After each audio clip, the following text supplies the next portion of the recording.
What's happening, gang? It's just midwinter update. Um, Upgraded, and there's probably $1,500 worth of stuff here. Don't know anybody in Colorado. Probably $1,200 to $1,500 worth of stuff here, and got it at a pawn shop. I'm using the camera that it came with. Came with all kinds of stuff. In fact, the tripod I've got it on right now was in there.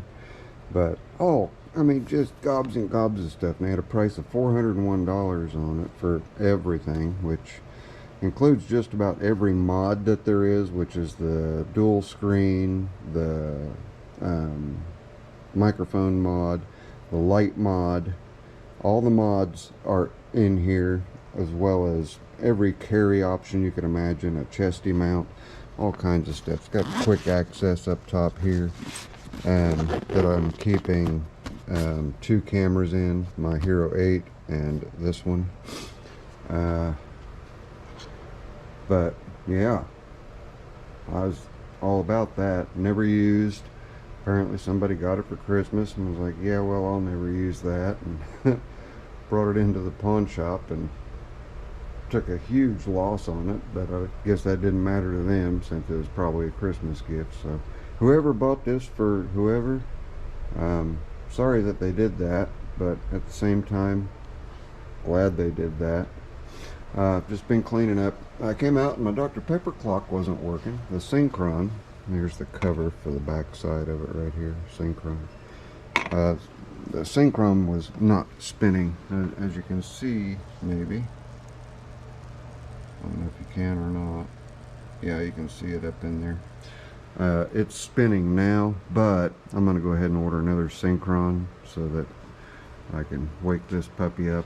And I've also got to tend to the clock on the Briggs & Stratton sign, as well as get some letters for that. I may see if my printer buddy can help me out with that, but anyway, just been doing some straightening up, cleaning, sweeping the floor, get the floor all cleaned up, almost, underneath the B12 there. Did I name that? Grumpy. I did. Grumpy. Underneath Grumpy, I didn't sweep, but everything else is all swept up. Took the mats out, blew them off, and just did a real good cleaning. Moved the car. Car was over here. It fits better over here. Still gives me 4 feet in between the wood stove and the car, so no problem there. I haven't come out to start on the car yet. Been doing my usual winter thing, which is almost like hibernating, but I've got neck issues creeping up again. I've got to go back in and have another what's called a nerve ablation, which is where they go in and they sever and cauterize the nerves.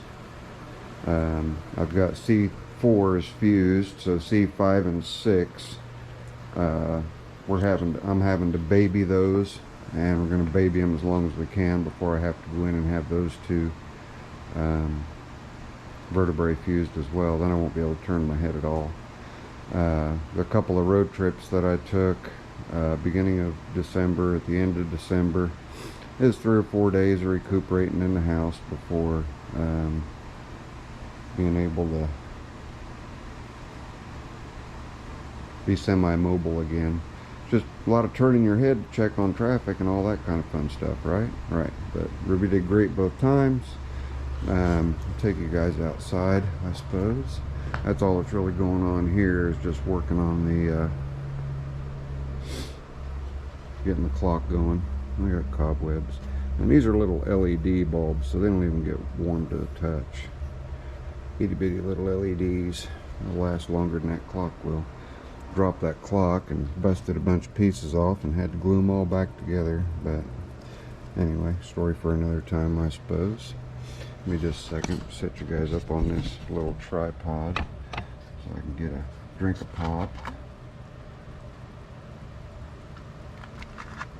And clip it to my belt. There we go. And we'll go outside and I was asked by Arch what the part numbers are to the engine mounts on the Magnum tractors. We'll get out there in just a minute. Sorry. On the Magnum powered Sunstars. By the way, I have a complete do-it-yourself service manual that came with that last one. I forgot to pull it out and show it to you. But it's for Sunstar garden tractors from 14, 16, 18, and 20 horse up to the Magnums. Does not cover the commands. So the earlier models. Move this stuff out of the way, and there's a bag back here. It's a button setter. I'm trying to figure out a place to put it. And I've got oil cans and flashlights everywhere. I've got to get hung up. I think that's the bag right there. Yep, that's it. Okay. Arch, where to get them? This is where I get them. Is Parts Tree, and I bought 8, so my total was $177.44 for 8 of them. So cut that in half, and that's what your price will be. They're $19.61 a piece. Yours are going to be a little bit more because I do have an account with Parts Tree, so I get a little better price. But your part number is 167-4264-SM. And show you what that little guy looks like if I can get it in the package. Yeah, we've got one that's out of the package right here. And they don't look like much, but the way that they sandwich in is what's key. So that's it. That's the motor mount right there. That's the whole thing. There's a piece, the rubber's vulcanized around a steel bushing. That steel bushing is the proper thickness for the stack up that you're going to use. You're going to use a bunch of fender washers on top, fender washers on bottom. You know, there'll be a fender washer. These will all drop down into the frame just like that, into the holes.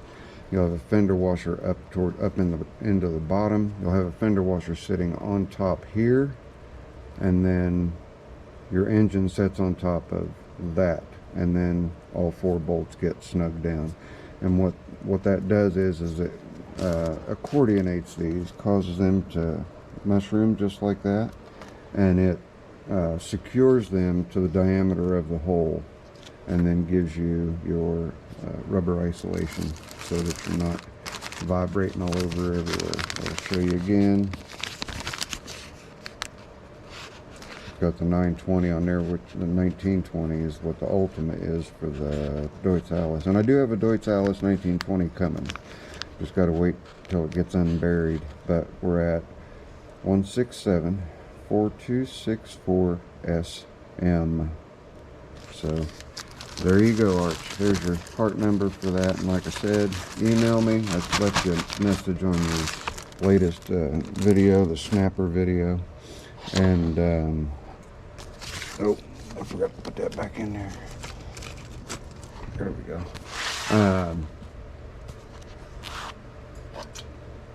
On your snapper video, I left you a message, so just shoot me an email. I'll send you all kinds of digital manuals.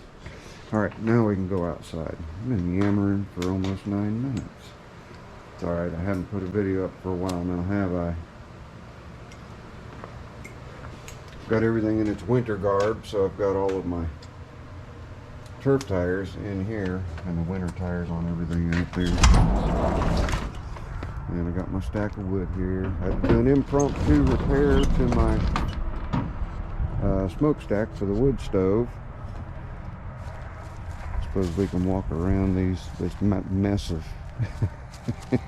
Sunstars. I have a serious problem.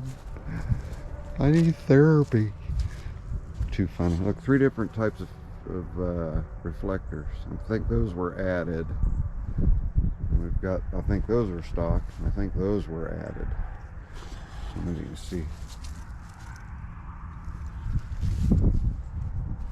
But we're going to come back over here and take a look at the 2 different lifts.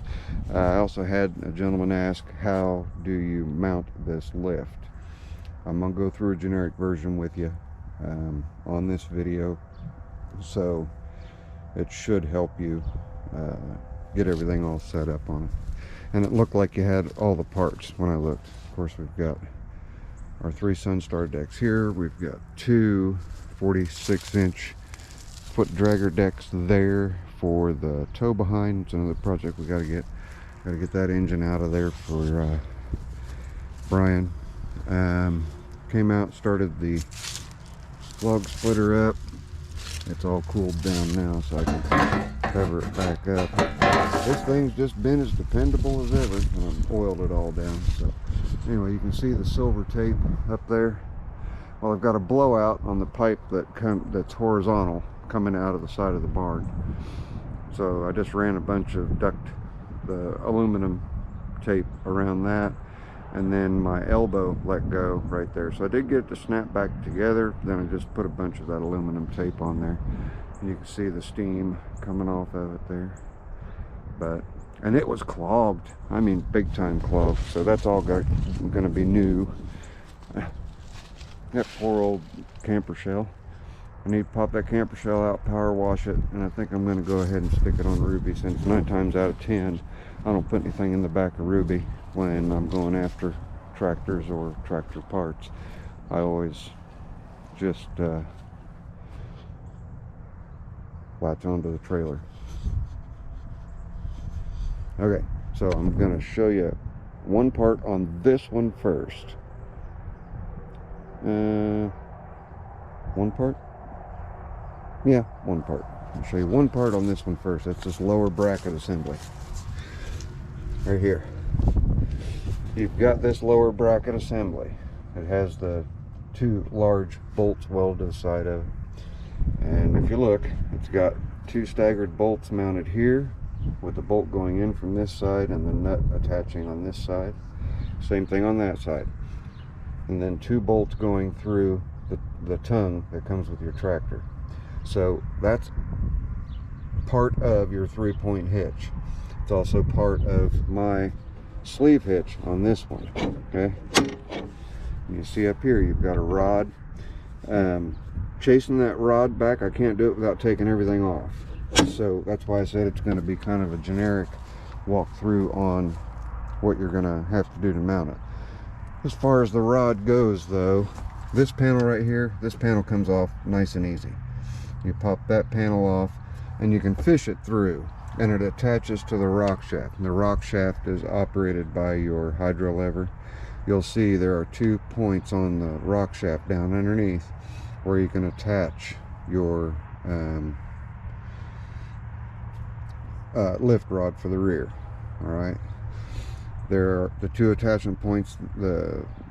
You've got a front one for mounting your front mounted implements like snow blade and stuff like that, but there's 2, 1 and 2. So we'll come back over here. Here's our 3-point. All right, we don't have the turnbuckle up here, but that's where your turnbuckle goes. Then you have this piece right here that mounts, and that piece mounts, you can see, with 2 bolts down here, and looks like 1. I'm reaching, it's missing a bolt, but it shares a bolt with that bracket. Okay, so the bolt will go through this and this piece. Then you have 2 smaller bolts, one up here and one up here, and that'll mount this top piece, which will attach to your rod. Okay, and you can see we've got the rod that's going clean through up top here for the 3-point. That gets bolted. If you can get a half decent general idea just by seeing one mounted. Let's see here. This bracket here appears to be sharing workload with the rear PTO on this one. This is the 2000 RPM rear PTO. And thank you for letting me know that that's a slip collar. I had no idea. I went ahead and pulled that out. It's in the shop. But then the bottom, you can see how everything gets attached. You have grease zerks here and here, and That rod goes all the way through these pieces.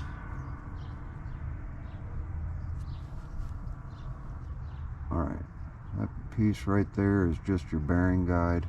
Same thing over here is just a bearing guide, so that bolts on, and then this piece will slide on and then secure down with the 4-point set screws. These are just one, nope, there's one on either side, and there is a keyway, so you'll have key stock in there, and then you'll run both of your set screws. There's one up here and one down here. Can you see it? Right there, right there. And then I can't see this real well, but this right here, you can see how it has worn along the side, so it rides right along the side of this, and that is welded to this cross shaft right here. So I assume, let's see how that is put together. Looks like you'd pop this side off, pop this side off, and then you would be able to take the tire off and just slide the whole rod over in order to take that off. But here's your drawbar rod right here that goes up to the rock shaft that's operated by your lever on the dash. I'm hoping that seeing is enough to help you out.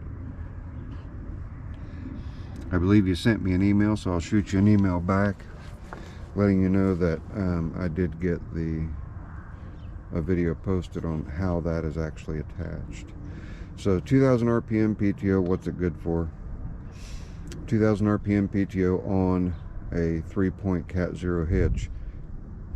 Any rear 3-point Cat 0 PTO powered implement will work with this. I wouldn't recommend putting like a 5-foot Danco bush hog on it, because you'd have to hang a whole bunch of weight on the front, and that's a lot of weight hanging off the back of it. You'd be really light in the front end. And this one's a whole lot simpler. It's just the rod and then your sleeve hitch with 2 retaining bushings. That's it. It's much simpler here. Much simpler. And this is an engine RPM PTO, so whatever speed the engine is turning is what that turns. And this operates a tiller. Let's see, this is the one that I just picked up, and I picked it up with the 46-inch hydraulically actuated blade. It's the one with the 2 levers, and 689 hours on an engine with a hole in the block. There's my deck chute. Really nice deck. This one has a leaking hose. This one runs good. It has the command in it, so this command may be coming over here to this one. We shall see. But I'm just going to pop this so I can show you guys. Now I've had another gentleman gave me a little bit of direction on how to relocate the hoses, make it easier to connect them, and I thank you for that. He put a bracket, that was on Facebook. He put a bracket over on this side over here that has both hoses on it, so you can just put both hoses right there, right next to the cylinder. But in stock form, it's hard to see, but one of your inputs is here and the other input is over here, and it runs back to the second hydro lever. Let me close it for a second. What you doing? Oh, that choke cable over there. Let's get down a little bit lower and we'll show you. Here, I'll just close that up some. There's one cap right there. There's the other cap right there. And it does not run off the PTO. Okay. See, my cable management isn't managed. But we can take a look here side by side what the difference is between the two valves. You see, this valve has 1, 2, 3, 4 lines going to it. I know I already covered this once, and this inside lever controls the front hydraulics. This lever out here controls the top set, which is what the factory set would be for the center lift. We'll come over here and we'll take a look at what a normal one looks like. A lot of history on this one. A number of people knew of this tractor, which was kind of cool. As you can see here, we only have one line here and one line here and a single lever, and that is to operate only the center spindle, or the center hydraulic cylinder for your rock shaft for your lifting. Let's see, that about does it as far as that goes. How long have I been going? 21 minutes. I'll give you guys something to watch, right? Let's close it. And over here, I don't know why these cables are the way they are, but they are, so I'll just have to live with it. Let me move this one over a little bit. See if I can't. No.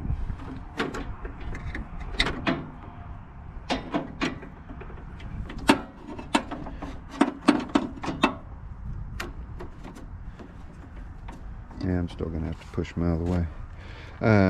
And to Tony, if you happen to watch the video, I didn't need that plastic piece because I had an extra, so we're golden as far as that goes. Okay, now I gotta get past. There we go. I have to come over here and push this in because it's missing a bolt. There we go. I have to adjust the brakes big time too, because I can't put the parking brake on. You depress the brake pedal and it tightens up really quick. I can lock the brake on the rest of these. So, and I need to pay attention to this right here. Get that squared away. This is on Sunny. Sunny. I got a little crack starting here, so keep them from getting any worse. I need to take care of those. Yeah. You guys want to hear them run? Let's see if you'll just fire right up. What is the temperature? 42 degrees. No choke.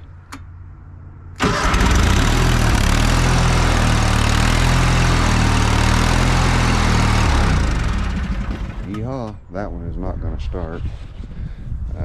There's the brakes powered. I know it'll start.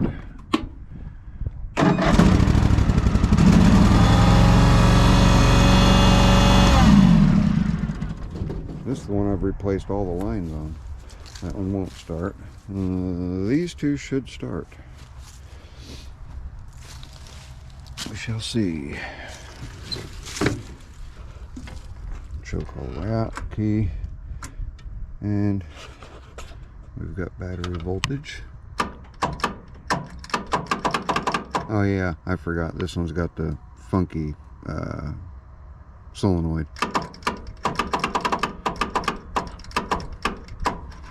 So that one's not going to start for us just because of that, but it does start and runs real nice. And we have another command here. This command's got a lot of hours on it, 2,030 hours. Joke. It'll take it a while to crank because this one has not been run for quite some time.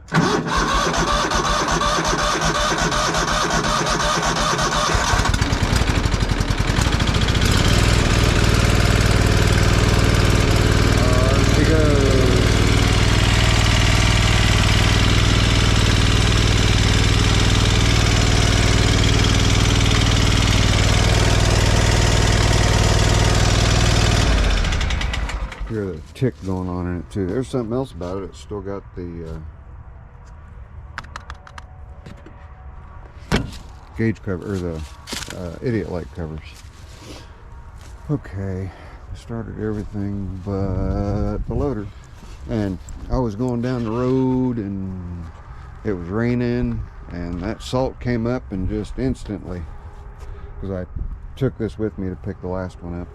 In fact, I took it with me to pick both of the last two up.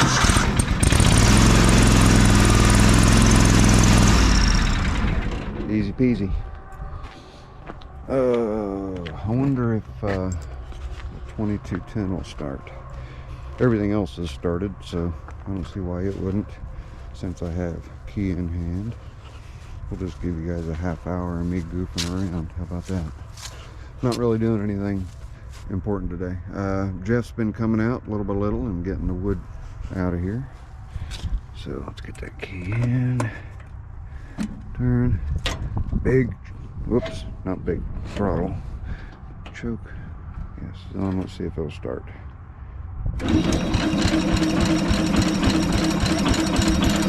Wakey, wakey, eggs and bakey. Come on. Is the fuel on or off? Fuel is on. It may not have any gas in it. I don't think it's got any gas in it, because my dumb butt forgot to shut the fuel off, so it just leaked out. Let's shut that down. Let's try it again one more time.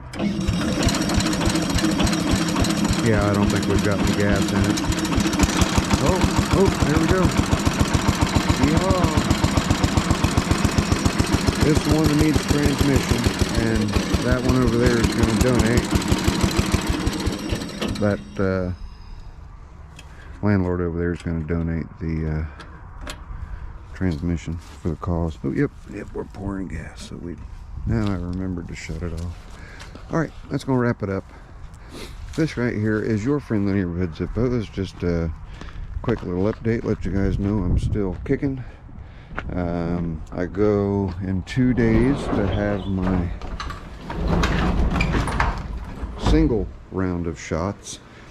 It got denied the first time because we tried to do multiple rounds at once, and apparently insurance company doesn't want to do it that way. They want to waste a bunch of money and have me go however many times it's going to take to determine all the nerves that are affected in my neck.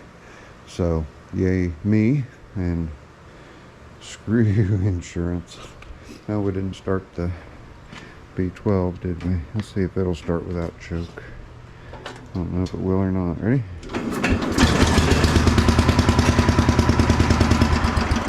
Yep, fired right up. You want me to start the car? I can start the car for you if you want me to. Make sure my fuel is on here. Hang on. Well, I'll tell you the way this is put together. I do have an electric fuel shut off that is going on this, so we'll be putting that on. Okay, let's get the choke out. Get my hand on the pedal. You guys aren't going to be able to see. Let me see here. Let me do it this way.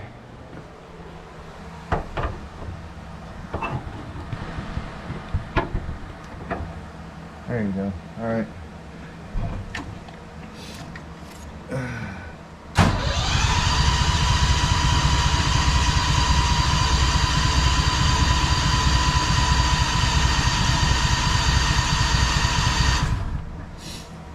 And I may have already fouled the plugs. The jets are just way too big on it. They were drilled out way too much. I'll close that.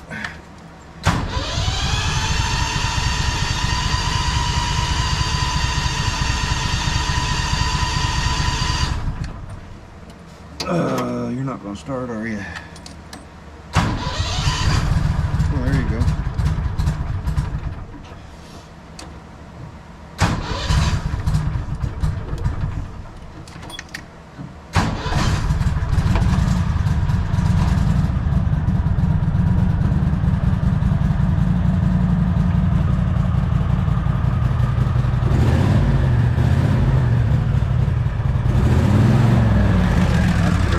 Quick so I can I didn't get over it quick enough. But anyway. Oh, why do I don't need that. I can't run it very long at all. It just fouls plugs out. And that's just due to the guards. Or the jets being drilled out too much. But I started everything. I'm not going to start the motorcycle. It likes to pour out a boatload of gas. Now we've been at this for half an hour. Let's see if our synchron is still spinning here. And it is. I may have gotten enough watch oil down in there that it's going to behave. Now, we've got leaks on the floor.